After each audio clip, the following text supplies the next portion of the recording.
이번 시간에는 간지론, 천간과 지지에 대한 공부의 두 번째 시간으로서 고갑자에 대해서 한번 공부를 해보도록 하겠습니다. 자, 우리가 지금 보통 알고 있는 천간 그러면은 이 천간은 가불병정 무기경신임계 이것을 천간이라 하고 지지라고 하면은 이렇게 자축인묘 진사오미 신유술래 이거를 십이지지다. 그 다음에 가불병정 무기경신임계를 십천간이다 이렇게 부르고 있죠. 그러나 아주 옛날, 아주 그 고대 시대에는 그때도 이런 가불병정이 있었고 자축인묘 진사오미 신유술래라는 천간과 지지가 각각 있었는데 이것들을 읽을 때 그것을 다르게 읽었다는 겁니다. 지금처럼 뭐 갑자 이렇게 돼 있으면은 어떤 해가 갑자년이다. 그러면 이걸 갑자 이렇게 읽었던 것이 아니고 이 읽는 방법이 달랐다는 거죠. 알봉과 자를 곤돈이라고 하기 때문에 알봉 곤돈의 해가 되는 겁니다. 갑자년이면 그러니까 금년 같으면은 계묘년이니까 계묘년은 이제 소양 단알의 해가 되는 겁니다. 소양 단알의 해가 되는 것이죠. 이런 식으로 읽는 방법이 달랐다는 것이고 또 하나 이 고갑자를 공부하면서부터는 우리가 얻을 수 있는 것이 뭐냐 했을 때, 가불병정 무기경신임계 이라든가 이 천간과 지지, 자축인묘 진사오미 신유술래가 왜 우리가 간목이면은 뭐 직진하는 성격이라든가 그 나무의 어떤 속성 이런 거를 얘기를 많이 하지만은 실질적으로 간목의 의미가 이렇게 해서 고갑자에서 의미를 가지고 있었습니다. 각각 그러니까 간목이면은 껍질을 깬다든가 개폐되는 그런 의미, 을목이면은 그거 새싹이 땅을 뚫고 나오는 그런 의미 이런 의미를 가지고 있었어요. 그러니까 지금처럼 뭐 갑과 을은 목인데 갑목은 양목이고 을목은 음목이고 해서 갑목이 뭐 그러니까 나무가 쭉 뻗어 나가는 기운 뭐 그런 걸로 의미를 가지고 있었던 것이 아니고 근원적으로 이 고갑자에서 이런 의미들이 지금 변천돼 오면서 지금의 갑목이라든가 을목이라든가 이런 것들의 의미의 기원이 됐다는 것이죠. 그래서 오늘 고갑자를 공부함으로 해서 십천간과 십이지지에 대한 그 의미들을 좀 더 깊숙하게 근원적으로 이해할 수 있는 그런 시간이 될 수 있을 것이다 이렇게 보고 있습니다. 그러면 이제 먼저 지난 시간 했던 걸 한번 또 정리해 보면은 간지라는 것이 뭐냐 했을 때 간지는 이 간은 천간을 말하고 지는 지지를 말하는데 간은 나무로 말하면 줄기고 줄기 간이죠. 그 다음에 지는 가지입니다. 그러니까 나무의 줄기와 가지를 간지라고 한다. 이렇게 이해하면 되고요. 사주에서는 어떻게 될 거냐? 이 천간, 이 간이라는 건 천간을 말하는데 그것은 주도하고 계획하는 겁니다. 어떤 일을 주도적으로 처리하고 계획을 그 주도적으로 한다는 게 뭐 계획을 수립하는 거거든요. 그래서 천간은 주로 계획과 주도를 얘기하는 것이고 지지는 그 계획과 주도에 따라서 세부적으로 현실에 구현하는 분담하는 주도와 분담의 어떤 의미가 가지고 있다. 그러니까 천간은 주도하고 계획 세우는 것이고 지지는 그것을 분담해서 실질적으로 구현하는 그런 의미를 가지고 있게 됩니다. 그래서 여기에서도 이제 간은 주도적으로 나서 처리하고 지는 역할을 분담하고 구현하는 거라고 하는 게 같은 의미가 되는데 이게 이제 사주에서는 어떤 의미를 갖느냐 하면은 예를 들면 사주가 이렇게 이제 있을 때 천간에서는 뭐 예를 들어서 재성이 있다. 근데 지지에서는 재성이 없다 그러면은 재성이 뭐 예를 들어 통근하지 못했다든가 재성이 없다 그러면 어떻게 해석할 거냐? 그랬을 때 우리가 사주에서 이렇게 되어 있으면 외견적으로는 돈이라든가 뭐 남자라면 여자가 되겠죠. 돈이나 여자나 이런 것들이 있는 것처럼 보이지만 실제 현실에서는 없다는 거죠. 또 반대인 경우에도 현실에는 있는데 실질적으로 겉에서 볼 때는 없는 것처럼 보일 수가 있는 그런 현상으로 나타난다 이렇게 볼 수가 있습니다. 이 간지에 대한 해석에 대해서는 여러 뭐 버전도 많고 또 많은 학자들이 이거에 십천간과 십이지지의 의미와 그것들의 그 작용 이런 것에 대해 공부를 했고 또 많은 글들이 있는데 주로 이 그 간지를 얘기할 때는 이 정현 한나라 때 그 정현이라는 대학자가 있었습니다. 이 정현이라는 학자가 얘기라는 책에 거기에 있는 원령에 대해서 설명해놨는 그거에 대해서 주석을 달았어요. 그것이 지금 또 많이 인용되고 있고, 지금 제가 하고 있는 이런 간지론, 이 간지론에서도 이 정년의 얘기에서 그 주석달아둔 거, 그거를 토대로 많이 하고 있다. 이렇게 미리 말씀을 드립니다. 이 얘기라는 책은 굉장히 방대한 책이고, 거의 공자와 그 제자들에 의해서 쓰여졌는데, 거의 300년 동안 여러 명의 유학자들이 참여를 해서 계속해서 보강하고 첨삭되면서 만들어진 책입니다. 그래서 이 얘기 속에는 우리가 그 중용이라든가 대학이라든가 이런 사설에 할 때 논어 맹자 중용 대학을 얘기할 때 중용이나 대학도 얘기에 있는 한 편이라는 거죠. 여기에는 얘기라니까 그냥 예절에 관한 얘기만 기록되어 있는 것이 아니고, 정치라든가 음악이라든가 예술이라든가 천문 뭐 이런 모든 것들에 대해서 기록을 해둔 것이다. 이렇게 보면 되겠습니다. 그 유학의 어떤 그 백과사전 같은 것이다. 뭐 이렇게 이해해도 크게 틀리지는 않겠습니다. 자, 이 얘기에 보면은, 얘기라는 책에, 그러니까 거의 300년의 공자 사후에 그 3, 400년에 걸쳐서 공자와 그 제자들에 의해서 쓰여진 책이 얘기인데, 이 얘기의 원령에 대한 얘기가 있다는 거죠. 원령에 대한, 이 자축이며 진싸오며 신유수레라든가 가불병정 무기경신임계에 대한 이야기가 있다는 겁니다. 그래서 그거에 대해서 그 의미를 한나라 때, 중국의 한나라 때니까 뭐 기원전 2세기에서 기원 후 2세기까지 존재했던 나라가 한나라입니다. 그 시대에 있었던 정현이라는 대학자, 유학자가 이거의 원령에, 얘기에 기록되어 있는 원령을 해설을 한 거죠. 그거를 지금 또 많이 쓰고 있다. 많은 그 명리학자들 뿐만 아니라 이 계통으로 철학을 하는 모든 분들은 이거에 대해서 많은 참조를 한다. 이렇게 참고로 이거를 알고 계시면 좋겠습니다. 그러면 이 우리가 오늘 고갑자를 공부하는 의미는, 첫 번째, 고갑자가 지금과는 다르게 읽혔다는 거하고, 또 하나는 고갑자의 의미를 알므로 인해서 우리가 가불병정 무기경신임계가 어떠한 의미를 띠고 있다. 근원적으로, 그러니까 그냥 갑과 을에 대해서 막 외우는 문제가 아니라, 근원적으로 왜 갑이 어떤 의미, 그러니까 쭉 뻗어 나가는 기운, 목의 기운, 그런 걸 갖는데 그게 왜 그런가? 씩씩하다든가, 갑목이라 그러면 씩씩하고 어질고 뭐 그런 것들이잖아요. 그러니까 그런 것들이 왜 나오느냐, 왜 그렇게 해석을 하느냐는 거죠. 갑목에 대해서. 그런 것들에 대한 의미가 고갑자를 이해함으로써 상당한 부분 그런 의문들이 해소될 수 있다는 거고요. 또 하나는, 제가 이거 미리 말씀을 드리지만, 이 천간에 가불병정 무기경신임계가 이렇게 이제 쓰여진 게 된 거는, 이게 하나의 작물, 그러니까 농작물이죠. 농작물, 그러니까 곡식입니다. 곡식을 심어서, 곡식이 처음으로 씨앗을 뿌려서 싹이 터서 자라서 추수를 하고 다시 저장하고 하는 그 과정들에 대한 얘기가 이 천간이라는 겁니다. 천간에 가불병정 무기경신임계 이렇게 돼 있는데, 이것들은 그것들을 근거로 곡식을 심어서 곡식이 추수되고 저장되고 또 다음에 곡식을 심을 수 있는 그런 과정들의 순환 과정을 설명해 놓은 것이 십천간에 대한 얘기다. 이렇게 이해를 하면 되겠습니다. 지진은 이제 계절에 대한 얘기, 날씨의 변화에 대한 얘기를 이제 중심으로 하고 있고, 여기에도 이제 농작물과 관련되는 그런 얘기들이 이제 많이 있습니다. 12지지에도. 근데 십천간은 어찌됐든 이것이 그 농작물의 하나의 생장기다. 농작물 생장기를 기록해 놓은 것이다. 뭐 이렇게 이해를 하면 되겠습니다. 자, 그러면 지금 먼저 한번 볼 것 같으면, 천간 중에서 갑목을 볼 것 같으면은, 갑목을 옛날에 읽을 때 알봉이라고 읽었어요. 근데 이것이 이제 나중에 이 앞자라는 데서 이제 갑하고 그 발음이 비슷하기 때문에 일종의 그 형성자처럼 온 거죠, 이게. 그래서 원래는 이제 동문자로 앞에서 시작해서 갑이 된 겁니다. 그 다음에 을이라면 이제 알에서 을이 됐고, 병에서 병이 됐고, 이런 식으로 됐다는 거죠. 이 정에서 정이 되고, 이렇게 됐다는 걸 알고 계시면 될 것 같고요. 어쨌든 갑을 우리가 알봉, 을을 전몽, 병을 유조, 정을 강어, 무를 저옹, 기는 도유, 경은 상장, 신은 중광, 임은 현익, 개는 소양, 이렇게 얘기를 했습니다. 이게 조금 전에도 말씀드렸지만 그 곡물의, 농작물의 생장기에 대한 기록이다, 뭐 그 순서다, 이렇게 이해하는데, 처음에 갑목이라는 것은 씨앗에서, 이런 씨앗이 있으면은 씨앗에서 이렇게 새싹이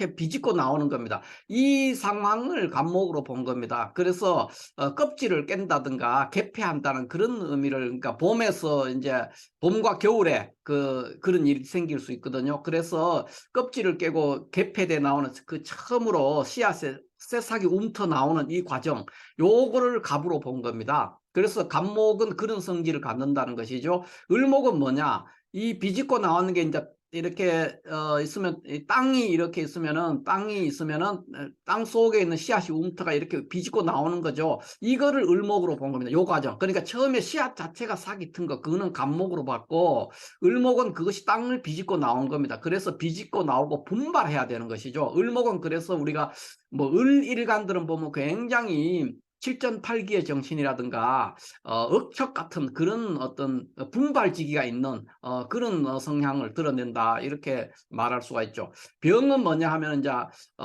식물로, 곡물로 말하면 꽃이 핀 겁니다. 꽃이 펴가 이렇게 쫙 있는 겁니다. 그래서 그 병을 밝음, 드러남, 우리가 병화 같으면, 병화 일간 같으면 굉장히 사람이 밝고 투명하고 공명정대하고 그런 모습을 보이지 않습니까? 그것이 이런 데서 왔다는 것이죠. 그러니까 곡물이 처음에 씨앗에서 움터가지고 땅을 비집고 나와서 그 다음에 꽃이 피는 겁니다. 이렇게 자라서 꽃이 핀 그 상태를 병이라고 봤고, 정은 이제 그것이 다 무르익은 겁니다. 그래서 성장이 완전히 끝난 거죠. 정은. 그래서 이게 이 정자를 우리가 장정, 우리가 남자 15세에서부터 옛날에 보면 60세까지 이거를 장정이라고 했잖아요. 그때 정이다. 그러니까 정정하게 다 자랐다는, 우리가 보통 정정하다. 그 사람이 정정하다 이랬을 때도 이렇게 정자를 씁니다. 그러니까 강어라고 했는데 성장이 다 멈춘, 그러니까 성인이 됐다, 뭐 그러니까 곡물이 다 자랐다, 더 이상 자라지 않는 거죠. 그래서 무르익은 상태, 그런 거를 말한다, 이렇게 보면 되고요. 무는 뭐냐면 저옹이라고 했는데, 저옹, 이 무역할 때 바꿀 무자에서 이 발음이 나온 겁니다. 무토. 그래서 저옹이라는데 이거는 어떤 의미를 갖냐면, 이제 식물이 이제 자라서 굉장히 풍성하게 된 겁니다. 그래서 풍성하고 바꾸고 열매가 이제 점점점 익으려고 해야 되는 거죠. 풋과일처럼 생겨서 그런 과정들을 얘기하는 거고요. 기토는 도유라고 했는데 이 기에서 왔습니다. 그래서 성숙되고 세련된 겁니다. 그러니까 곡물로 말할 것 같으면은 이 무토에서는 이제 꽃이 아까 병에서 정에 거치면서 무토에서 굉장히 무성하게 이제 씨앗들이 막 맺어진 것이 아니라 맺어지려고 하고 있는 상태고, 그 기토는 뭐냐면 이게 기토가 이렇게 돼 있는데, 이거는 이 벼라든가 볼이라든가 이렇게 이삭이 이렇게 이제 다 익어가지고 축 처져 있는 그런 모습이에요. 그러니까 무거워진 거죠. 그런 상태. 그러니까 굉장히 성숙되고 세련된 것을 의미한다. 이렇게 보통 보죠. 그러니까 씨앗이 한 개의 씨앗이 아니라 이제 벼 이삭 같은 게 또는 보리 이삭이 다 하면 이렇게 고개를 숙이게 되죠. 그 모습을 본뜬 거라는 거죠. 기토가 그 의미를 갖고 있어서 기토는 굉장히 성숙되고 세련되고, 그래서 우리가 기토일간들은 말을 하거나 이렇게 할 때도 굉장히 세련되게 하고 강연이라든가 이런 것들에 대해서 굉장히 노련한 그런 모습을 보이는, 그것이 이제 기토가 되겠습니다. 경금은 이제 처음으로 그것이 이제 열매가 딱딱하게 굳어져 가는 과정이죠. 씨앗이 여무른 겁니다. 잎사귀 익어서. 그래서 이 거둔다든가 고친다, 뭐 교체한다, 이런 놈이. 그러니까 우리가 음양오행의 운동으로 봤을 때 갑을, 병정, 무기, 경신, 임계, 이게 오행인데 목화토금수죠. 목화, 토, 금, 수 이렇게 돼 있으면 이 목화를 양운동을 하는 것들이고, 이제 토부터는 양운동을 누그러뜨려 가지고 음의 그 결실을 맺는 쪽으로 딱딱하게 굳히게 만들어가는 그 과정이, 그러니까 양운동이 처음으로 음운동으로 변환되는 게 경금입니다. 그래서 거둔다든가 고친다든가 교체하는 그런 의미를 가지고 있다, 이렇게 볼 수 있고, 이 신금은 뭐냐 하면은 쇠신하고 음숙하고 이런 건데, 이 신금은 요 신금이 이제 그 갑골문 같은 데 볼 것 같으면은 묵형이라고 있었어요. 그러니까 노비라든가 죄수가 도망을 가면 이제 잡았을 때 도망을 다시는 못 가게 하기 위해서 이제 얼굴이나 이런 데다가 죄인이라는 표시를 하죠. 그러니까 요즘으로 말하면 문신입니다. 문신. 그러니까 온 얼굴에다가 그런 묵형을 할 때 쓰던 칼입니다. 칼. 그러니까 뾰족한 송곳처럼 생긴 그 칼을 의미하는 것이 신금인데, 여기에서는 이제 쇠신이나 음숙이나 이런 거죠. 완전히 씨앗이 딱딱하게 굳어져 가지고 추수가 된 거죠. 그래서 씨앗의 그 껍질을 까는 칼, 그거를 의미한다, 이렇게 보면 될 것 같고, 임수는 현익이라고 했는데 맡기고 임신하고 육성하는, 이거는 저장하는 그런 의미를 가지고 있습니다. 임수는. 그런데 추수가 다 끝났어. 이제 여기 열매가 익어서 추수를 했죠. 신금 이 낫이나 뭐 이런 거에 해당 그런 걸로 추수를 해낸 것이고, 임수는 저장을 했다는 겁니다. 그래서 맡기고 임신하고 키우고 이런 의미를 갖습니다. 그 다음에 계수는 그 씨앗을 다음 해에 또 추수가 다 끝났으니까 다음 해에 또 씨앗을 뿌려야 되니까 이것을 측량을 해야 되고 측정하고 잘 분배를 해야 되는 그런 문제가 됩니다. 그래서 헤아리고 계획하는 그런 의미를 갖습니다. 소양이라고 읽었습니다. 이게 이제 십천간의 하나의 의미가 되겠습니다. 지지는 볼 것 같으면은 뭐 인목을 할 때 섭제격, 묘를 단할, 진을 집서, 화는 대황락, 오는 돈장, 미는 협품, 그 다음에 신은 군탄, 유는 자각, 무는 업무, 해는 대연헌, 자는 곤돈, 축은 적분약, 이렇게 읽었습니다. 읽었는데 그 의미들은 이렇게 밑에서 보이는 것처럼 이는 펼치고 자라나는 것이고, 묘는 무성한 거, 우거짐을 얘기하는 거고, 지는 늘어나고 자라고, 사는 생장이 완료됐고, 오는 섞인다는 의미가 있고, 미는 맛을 얘기하고, 신은 몸 또는 완성된 거 이런 걸 말합니다. 유는 이제 노쇠한 것을 말하고, 술은 그 이삭이 떨어지거나 낙엽이 지는 거, 그런 거를 말합니다. 벚꽃. 그러니까 10월달, 우리가 10월이거든요. 10월은 낙엽이 다 떨어지고 그런 겁니다. 그 다음에 해월은 이제 씨앗이 돼서 다음 세대를 또 준비하는 거고, 내년을 준비하는 그런 과정이고, 자는 이제 번식되고 번성하는, 그 다음에 축은 뭐냐면 끈이라든가 미숙한 거, 뭐 이런 거 숙성되고 있는 중입니다. 축월 다음에 인월이 오기 때문에 새싹을 움트기 위해서 축월에 숙성되고 있는 과정, 이런 과정을 의미한다, 이렇게 볼 수가 있습니다. 여기서 보면은 지지 같은 경우에 보면은 우리가 뭐다 의미들이 있지만 좌오묘유를 우선으로 보면 좌오 요것들을 보면 우리가 보통 도화라고 얘기하지 않습니까? 이 왜 도화냐 하면은, 이 보시면은 묘는 무성하고 우거진 거, 오는 섞이고 음양이 섞였다는 걸 말하는 겁니다. 그다음에 유는 늙고 노쇠하고 실증내고, 그러니까 이 유금이 있으면은 우리가 도화 중에서도 바람둥이 그런 게, 그러니까 자주 실증 느끼고 변덕을 부리고 이러는 거죠. 꾸미고 치장하는 그런 것들도 그런 거에 속하는 겁니다. 실증내는 거죠. 자는 번식한 거. 그러니까 이 좌오묘유가 그 고갑자에서도 도하의 의미를 다 띠고 있다는 거죠. 이런 식으로 인신사회도 그렇고 뭐 진수충미도 그렇고 다 의미를 찾아서 얘기를 해볼 수가 있겠습니다.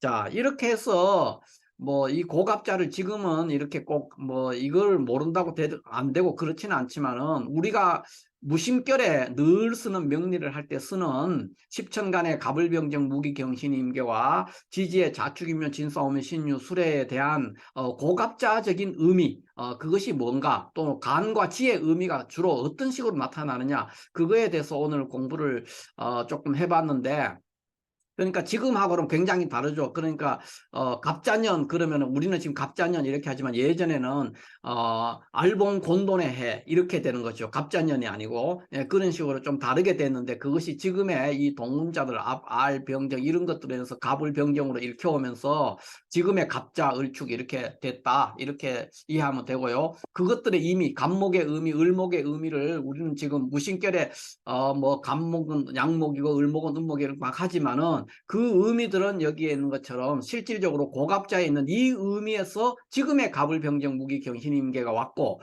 또 십천간의 갑을병정 무기경신임계들이 주로 옛날에는 농업이 굉장히 중요했기 때문에 그러니까 곡물의 어떤 생장기를 기록한 어떤 순서, 그런 것들에서 시작해 왔다 하는 것을 알 필요가 있겠습니다. 전반적으로 이 고갑자의 의미는 뭐 명리를 할 때 참고적으로 알아두면 좋고요. 이런 모든 그 할 때 우리가 천간과 지지 얘기 때 보통 천간은 욕망이라고 하고 지지는 현실이다, 이렇게 표현을 합니다. 그러니까 천간은 계획 또는 주도고 지지는 분담하고 구현하는 것이다, 이렇게 이해도 되고, 어쨌든 근원적으로는 천간은 어떤 큰 의지라든가 계획을 나타낸다 이렇게 보면 되고 현실에 있는 건 아니죠. 일단 그 자체는. 그리고 지는 현실에 실질적으로 존재하는 것을 의미하는 것으로 인해서 간지가 만들어지고 그거를 사주를 해석할 때도 그거에 맞게 가능하면 이렇게 보면서 그렇게 볼 때 사주를 더 명쾌하게 해설해낼 수 있다 이렇게 볼 수 있겠습니다. 자, 이렇게 해서 오늘은 고갑자의 의미, 그러니까 천간과 지지 이 간지론의 두 번째 시간으로서 고갑자의 의미에 대해서 공부를 해봤고요. 다음 시간에는 이제 개별적으로 간목이 어떻게 되고 뭐 을목이 어떻게 되고 어떤 의미를 갖는다는 것에 대해서 이 정년학자가 예기의 원령의 주석을 달아둔 걸 토대로 그거를 인용해 가면서 한번 공부를 해보는 시간을 갖도록 하겠습니다. 감사합니다.